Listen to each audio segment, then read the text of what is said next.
falar, por exemplo, no Lírio Giraldo, que é um deles, o Nessi é um outro, também da corte de Florença, que são homens que fazem comentários importantes e que vão fermentar esta ideia de que havia uma religião que existia antes do cristianismo e que não podia ser considerada apenas como superstição e paganismo, mas representava um conhecimento tanto científico como altamente moral, como também espiritual. E é essa linha que vai influenciar o Botticelli, vai influenciar o Miguel Ângelo, vai passar uma série de personagens até chegar ao Kepler, que se afirma pitagórico, e a muitos outros que vão reconhecer realmente essa tradição e muitas vezes nela sentirem que está ali um fermento de uma religião universal, uma religião que não reconhece tanto o dogmatismo das religiões reveladas, ou seja, o cristianismo, o judaísmo, o islamismo, que tem um código que foi recebido por um livro e que se considera que é a verdade absoluta, que vem diretamente de Deus, enquanto que a tradição pitagórica é uma tradição que tenta desenvolver as faculdades do ser humano, as faculdades morais, as faculdades artísticas, as faculdades de harmonia, e tentarem captar o mais possível desse logos. O Deus está presente em todos os seres, está presente na natureza, ele é amor, é conhecimento, é sabedoria e tem que ser realmente vivido, sentido por cada pessoa. E é esta proposta que, de facto, levou uma série de seres a comentarem a tradição pitagórica. E um dos aspectos que eu tenho estado a trabalhar, portanto, eu estou a trabalhar já num livro há alguns anos, portanto, estou sempre a juntar mais material, agora ter de fazer esta conversa nestes dias, lá consegui ler mais um bocadinho mais e tentar meditar mais alguns aspectos para tentar aprofundar.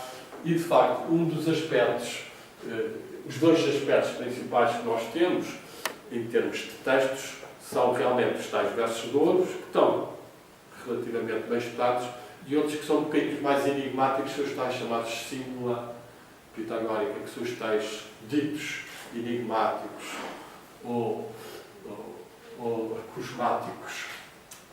Portanto, e é aí que nós encontramos mais, eu tenho encontrado, portanto, ao longo dos séculos, comentários interessantes. De tal forma que, eu vou dizer-vos agora um ou dois desses símbolos. Por exemplo, um dos símbolos diz-nos assim: não deixes a marca do tacho ao lume. Ou não deixes a marca do tacho na lareira. Ou não deixes a marca do tacho na fogueira. Isto é uma das frases dos tais símbolos pitagóricos que são cerca de 80, 70, 90, portanto, aparecem aqui no instante. Este é um texto que são frases enigmáticas. Não escrevas na neve. Esse percebe-se já, não é? No outro, alguém tem alguma ideia? Não deixe a marca do tacho na fogueira ou na borralha, não é? Aqui em Portugal dizia na borralha, na cinza. Este texto é muito curioso e é até interessante nós falarmos aqui no Museu de Etnografia, porque eu fui encontrar numa recolha de leite de Vasconcelos, feita numa zona do norte de Portugal, ali junto à Citânia. O leite de Vasconcelos recolhe lá de uma velhinha, por volta de 1900, não é? A mesma frase: não deixe a marca do tacho ao lume, com um acrescente, porque senão vem o diabo e dança. Que é muito curioso, porque esta frase, o que é que nos diz? Portanto, todos estes símbolos pitagóricos são desafios à nossa mente racional. E depois podem ter certo tipo de leituras. Então, é de facto, ao longo dos séculos, os símbolos pitagóricos são os que são mais comentados e que eu tenho encontrado mais. Por exemplo, outro símbolo que também aparece muito: não tenhas andorinhas na tua casa.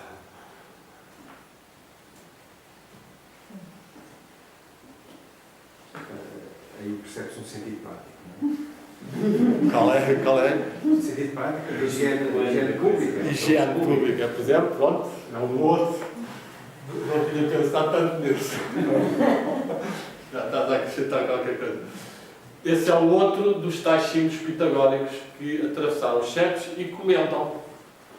Por exemplo, um homem português, meio português, meio italiano, o Rafael Bluto, que é um homem muito importante, que é um dos grandes sábios do século XVIII, que fez o famoso dicionário ao vocabulário do Bluto, que são 12 volumes com uma espécie de dicionário muito profundo e erudito daquela época, e escreveu também várias prosas, era um homem de grande sabedoria. Ele explica, cita esse símbolo pitagórico, lá no meio dos seus escritos, e diz o que é que o Pitágoras quer dizer com isto? Diz-nos que nós não devemos ter as andorinhas, porque as andorinhas são um animal muito ingrato. Só bem quando está bom tempo, só estão connosco quando está bom tempo, quando está mau tempo, vão-se embora. E, portanto, o que é que isto significa? Significa, em termos de analogia, que há pessoas que são nossas amigas, quando está tudo bem, quando está mal, vão-se embora. E então o símbolo pitagórico teria essa coisa. Mas há mais explicações. Por exemplo, o Erasmo diz-nos, numa forma muito sintética, este verso indica-nos que nós não devemos ter pessoas gárrulas à nossa volta, ou seja, que estão sempre a piar ou a cantar. Mas também sabemos que a palavra andorinhas significa sem pernas. Portanto, que elas no fundo não andam, praticamente estão sempre em voo. Portanto, não têm estabilidade em ligação nenhuma à Terra. Estão sempre em flutuação. Portanto, também é um aviso para nós pormos os pés mais na Terra também, não estarmos só, etc. Outra interpretação é que quer se referir às pessoas que são muito superficiais. Só novidades, só notícias, sempre a andar de um lado para o outro, etc. Portanto, isto é um exemplo de símbolos que o Rafael Bluto faz, por exemplo, neste caso. Em relação ao do Leite Vasconcelos, também é muito curioso, qual é a interpretação normal que se diz. A interpretação normal, e que é bastante interessante, é que, de facto, se nós não remexemos a lareira depois de ter ardido, aquilo pode estar lá uma brasa e pode vir o vento ou pode vir a qualquer coisa e pegar fogo. Qualquer coisa. Portanto, a noção dessa velhinha lá de cima, se calhar pode ser isso. De facto, o lume deve ser remexido. Eu tenho a impressão que é uma tradição que em algumas partes do país ainda há, e a maior parte das pessoas fazem isso até por uma questão de, vamos lá, de precaução, não é? Mas então, o que é que os pitagóricos dizem mais ou menos em relação a isto? É que as pessoas não devem deixar as marcas da irritação, ou da discussão, ou da cólera dentro de nós próprios. Porque se nós ficamos a sentirmos que fomos muito ofendidos, ou muito recriminados, etc., a qualquer momento isso desabrocha de novo e há problemas, etc. Este é algo dos símbolos. Há símbolos também muito interessantes. Algo mais famoso, que há mesmo livros escritos sobre ele, é o famoso Não Comas Favas. Os pitagóricos não comiam favas. Eu hoje em dia, já há muitos anos, já não gostava de favas, mas a partir daí tive uma justificação. Tive uma justificação para não comer as favas. Mas então, pronto, há muitas explicações. Portanto, muitas explicações. Os sacerdotes egípcios abasteciam-se de favas. As favas eram consideradas um local por onde passavam os espíritos e, portanto, como sabem, no Egito e muitos daqueles tempos antigos, havia muita sacralização seja da natureza, seja das árvores, seja das pedras, não é? Por exemplo, no Japão há uma relação que é interessante do shintoísmo, que é a religião do Japão, e muito da tradição grega, porque o centro da religião shintoísta é a natureza. São as árvores, são as pedras, são os kami. Kami significa algo superior ao extraordinário que pode estar manifestado no que quer que seja. Portanto, uma árvore, uma cascata de água, pode estar ali habitada por um kami. Portanto, quando nós chegamos a um santuário shintoísta, o principal muitas vezes não é o templo que foi construído depois, não, é a árvore que ainda lá está, ou pedra, que que nos remete para os tempos primordiais da própria tradição grega, porque sabe-se que a tradição dos templos aparece só ali no século IX a.C., que antes eram ao ar livre, nos bosques, que as pessoas faziam os cultos ao divino ou aos espíritos invisíveis, não é?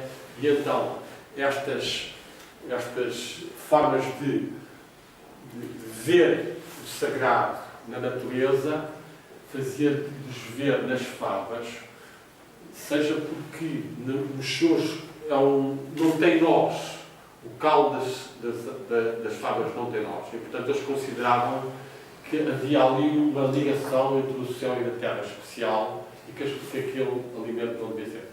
O que é curioso é que nós vamos encontrar aqui em Portugal a fava no bolo rei com uma parte negativa.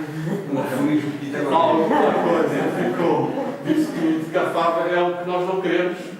E mais, na tradição romana, depois a fava era um alimento que era deitado aos espíritos infernais. Os espíritos infernais é que se alimentavam daquilo e que lhes entregavam-se. E isto é uma coisa que também existe no Japão. E é curioso que o Venceslau de Moraes até teve em Tokushima, que é uma cidade principal do Japão onde há o Bonobori. O Bonobori é a celebração, a festa dos mortos. E então a ideia corresponde no falso ao que nós passamos agora no 2 de novembro, que é na tradição celta, é os dias em que o Cid, o mundo invisível, está mais presente na Terra. Portanto, há uma ligação maior, considera-se cá aberta. E então os mortos descem cá embaixo.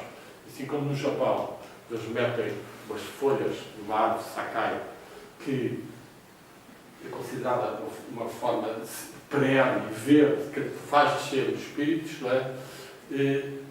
No fim, deitam-se os feijões, que é para afastá-los, que eles se vão com esses feijões, etc. Não é? E é claro que a justificação principal que eu considero é que os sonhos as favas são alimentos pesados, não é? E sobretudo mais com casca, isso. E portanto, aquele dito visava que as pessoas tivessem cuidado com a sua alimentação e com as favas não usassem muito, porque um dos objetivos também que os pitagóricos tinham era de conseguir aumentar o mais possível a consciência. Portanto, não deixar a consciência ficar fechada no cérebro. Eu sou só um cérebro que produz pensamentos, mas eu sou um espírito que consegue sair do corpo, ou que na sua consciência se expande para fora do corpo. E então, tudo que seja alimentos muito pesados, isso obriga o corpo a trabalhar mais e a alma a ficar mais presa. Eu, aliás, tinha uma regra, pelo menos o Jambi que fala nas telas, que eles não comiam depois do pôr do sol. Uma regra que nós encontramos ainda a sobreviver nos budistas. E no islamismo. No islamismo. Não, o Ramadão é o contrário, só comem noivos. Mas ao contrário. Só com judo. Portanto, até que ele é bom como disciplina não comerem durante o dia, mas depois de noite estarem a comer aquilo tudo também destrabalha um bocado o organismo. Portanto, mas julgo que essa das favas seria claramente mais numa intenção de proporcionar essa coisa que é a saída do corpo algoides, o corpo de luz. Portanto, isso é muito falado na tradição grega. Os vencedores terminam isso, não é? Libertar-se e conseguir ascender aos mundos espirituais ou expandir a sua consciência e, portanto, certo tipo de alimentos. Portanto, a maior parte dos pitagóricos são vegetarianos ou comem com muita parcimónia os peixes e a carne, etc., para evitarem não só o sofrimento dos outros seres, como introduzirem no seu corpo formas que os densificavam mais ou os prendiam mais. Depois, havia realmente toda uma espécie de sacralização do dia-a-dia, que está transparente também nestes símbolos pitagóricos. Por exemplo, um dos símbolos pitagóricos muito interessante, também, desde que eu conheço isto há muitos anos, me marca, é: não deixes as marcas do teu corpo na cama. Ou seja, uma pessoa chega à casa de alguém, a meio do dia ao fim do dia, e vê a cama toda desalinhada, a pessoa tem logo uma peça de impressão desta pessoa. Segundo a regra pitagórica. E isto, se calhar, para algumas pessoas faz muito sentido. Há muita gente que gosta de fazer a sua cama de manhã porque sente que aquilo fica ali certas forças de desalinho. Isto é interessante, eu sempre fiz um bocado disto também, mas pronto, sempre tentei perceber melhor o que é que pode ser, o que é que isto significa. E de facto é também a ideia que uma pessoa deve ter o mais possível o que tem ligação consigo próprio de forma harmoniosa. Assim. E então, mas com os estudos que eu fui fazendo um bocadinho, já percebi que era também uma forma de defender contra uma certa forma de magia, porque o corpo deixava as suas impregnações no sítio e se isso não era alisado e limpo, isso podia ser utilizado de forma negativa sobre as pessoas. Portanto, existia também esse tipo de portanto, a nossa visão da Grécia e pitagórica deve ser, portanto, mais alargada. Eles tinham uma visão bastante mais, talvez mais profunda em certos aspectos do que nós, ainda que estivessem a desenvolver, a começar a desenvolver a ciência, a desenvolver a filosofia, etc., mas tinham uma grande clarividência, sobretudo no caso de certos seres que tentaram desenvolver e impulsionar outros. A comunidade pitagórica Pitágoras foi casado, teve a sua filha, teve os outros também, portanto houve uma continuidade desta tradição e nós hoje em dia podemos dizer que o Pitágoras é um mestre espiritual, não é? Tal como outros mestres que existem e que tem ainda muitos ensinamentos para nos dar, nomeadamente a importância da música, a importância da dieta, a importância do desenvolvimento espiritual, a importância de termos o coração mais aberto à força do Logos, que é amor e amizade e que liga os seres, e, portanto, conseguirmos contribuir para que este planeta Terra seja também uma espécie de correspondência do tal cosmos divino e sagrado que nos deu origem e que nos inspira e que espero que algo dele tenha chegado até às pessoas. Muito obrigado.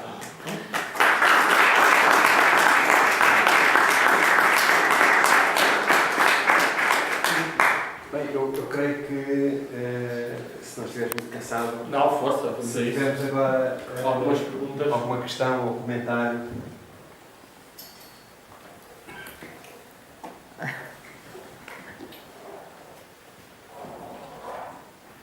Alguma questão que queiram perceber melhor ou que tenham mais. Bem, eu tenho muitas, não é? Mas só para dar aqui um pontapé de saída para as pessoas se sentirem mais à vontade, pela exposição, aliás,